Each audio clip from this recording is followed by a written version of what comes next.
Culture trumps strategy. We all know that. But what on earth does it mean?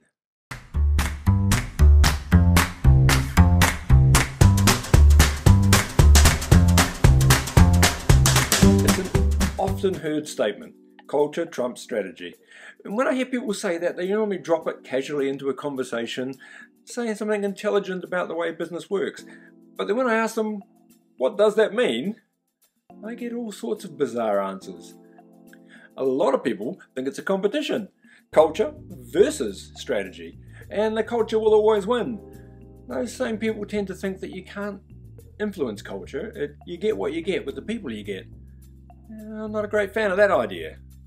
As you probably know, if you've seen my other videos, I think most of this is rubbish. For a start, I believe you can influence culture, and I've even given you ideas and ways how to do that and how to grow a culture. I think culture comes out of our societal need to fit in, and creating that structure creates your culture. I also don't believe that you should be dictating your plans, your strategic plans, according to the culture you've got. We need to have more control over our businesses than that. Secondly, you've probably also gathered that I'm a great believer in planning. You know, I say, if you don't have a dream, how are you going to have a dream come true? Well, if you don't have a plan, how are you going to have a plan come true? How are you going to take the company where you want it to go? How are you going to be successful in the way you feel it should be successful, which is sort of a plan, right?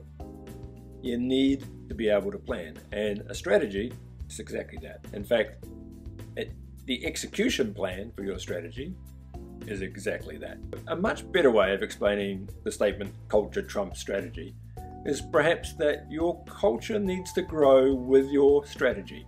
If it doesn't, you're in trouble because your culture will always win.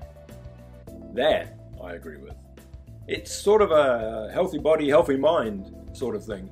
If you don't have a strategy that includes how you're going to build or support the culture, if you've already got what you need to support that strategy, then you've got a strategy that's really going to struggle, because your culture is dominant, but you can change and mold that to fit the strategy that you need. The trick is to build that into your strategy, to plan for it, to create a culture and strategy symbiosis, healthy mind, healthy body. A number of years ago, I took over a business unit that had sort of lost its way. It had lost contact with the fact that it was a provider to its customer. So this was a company that had its culture in the wrong place and a strategy that obviously wasn't ironing out where it needed to be for its customer. So a new strategy was needed, some plans to put in place provisions that would keep the customer happy, because what had happened through all this process was a customer of decades and decades of service or relationship, if you like, had decided that had enough. We definitely needed a new strategy, but I hope you can sort of see we sort of needed a new culture as well if we were going to bring about the strategic changes in our relationship and the way we delivered services to this customer that this customer needed to stay. So the first thing you need to do to change culture is you need to have a reason. You need to have a rationale for the people, because you don't change the culture, you can only influence where it goes. We kicked off by having a Hail Mary meeting, if you know what that is, a sort of a come to God meeting. We're in trouble. We're all going to be out of jobs very shortly unless we do something to change. How are we going to change? And in that meeting, I led the discussion and steered it. The problem here is our culture. The problem here is that we've done this. The problem here is that we haven't given the customer ownership. The problem here is we think we're experts instead of service delivery people. The problem here is we think we own the business of our customers. Okay, we need to change the culture here. We need to change who we are and how we behave. How can we do that? And we went through a conversation that helped them understand that we needed to start to put in place some social mores, some societal behavioral patterns that were acceptable to us and not acceptable to us. And then not acceptable to us obviously included the way we were behaving now. What was acceptable to us, we needed to define and start to form a way of bringing that forward so it was part of our day-to-day life. So it slowly became part of our culture. The team developed a mantra with a little bit of coaching, but it was their mantra. And the mantra was, we're service people. And we're service people first. We might be technical people and sales people and managers, but ultimately, Our job is to deliver the best possible service to our customer, so we're service people. That was the mantra. We're service people first. One of the team members volunteered to put it onto our intranet and make it pop up on everybody's screen in the morning when they logged on. Another one made up plaques that went on the desks of everybody around the office. And we started to start every meeting and close every meeting with service people first. We created a reward structure where staff members were rewarded for providing very high service and recognised by the other members of the team. So in order to be successful in the society that was our team, you needed to be a good service person. And this started to build momentum.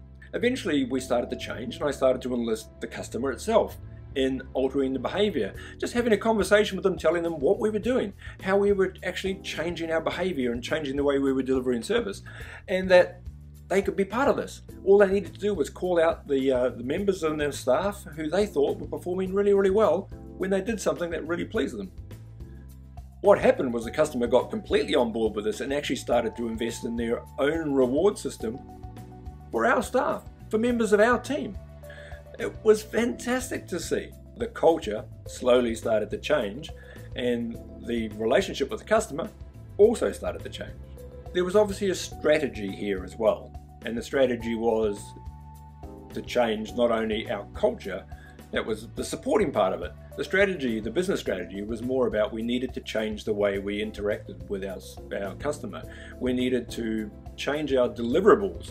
So our product being just one deliverable, the way we delivered it, the help, the support, were all products we needed to deliver in a different way to suit our customer. We came up with a brand new methodology for development. We used new tools. We introduced a few new staff members who brought new specialist skills into the team. We introduced ticketing software so we could keep track of every request from the customer and make sure it was being recorded and report back to the customer how long it had taken us on average to answer their request. There was a lot of mechanics and strategic things that we did. The key is they were supported by the culture. One of the things on our strategic plan was to be back in our customers' top books as their preferred supplier within 18 months. 12 months later, we were. That wasn't achieved because we came up with a strategy. That was achieved because we came up with a strategy and we came up with a plan to implement that strategy. But more importantly, part of that strategy was a plan to implement the culture to support it and drive it. To end, culture doesn't necessarily trump strategy. Culture is the powerhouse, the engine that drives your strategy. And part of your strategy needs to be, how do I need to support or build the culture that I need to get this strategy across the line and moving forward? Culture is your powerhouse. Just like your people are your powerhouse, you've got to get them all driving in the right direction with the right attitude. Guess what? That's your culture. By the way, in case you've missed it, this is why change managers are becoming so popular, and internal advertising campaigns and slogans and banners and everything else that promotes what's going on with the strategy and how we need to behave to fit into that. So the next time somebody says to you, culture trumps strategy, you go, damn straight. But more importantly, strategy builds a good culture if it's a good strategy.